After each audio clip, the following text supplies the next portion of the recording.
Des joueurs concentrés, engagés. Un ballon disputé qui fuse jusqu'au panier.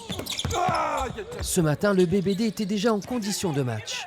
On connaît certaines situations que joue Le Mans, donc on essaie de les reproduire et puis nous adapter sur nos défenses et compagnie. Donc on prépare le match comme il se doit, quoi.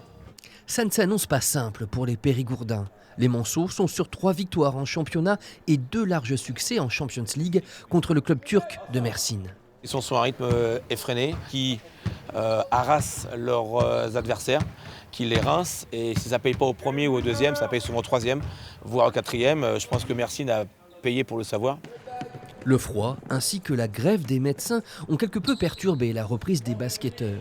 Mais après avoir fini l'année sur 2 victoires face à Limoges et Dijon, Boulazac, avant-dernier budget du championnat élite, peut déjà se satisfaire de sa 12e place et de ses 5 victoires.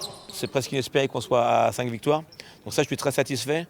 Je suis satisfait aussi de ce que donnent les gars. Les gars ne trichent pas. On s'entraîne du mieux possible. Les gars ne trichent pas quand c'est le match. Il n'y a pas de feignants, il n'y a pas de gens qui font semblant. Dans ce groupe, le BBD peut toujours compter sur sa locomotive Angelo Warner, qui continue à enchaîner d'aussi belles performances que l'année dernière en Pro B.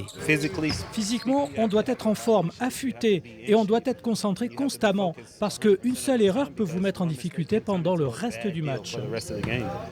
Samedi, Angelo sera une nouvelle fois en mode combattant. Début des hostilités, 18h10 au Palio de Boulazac.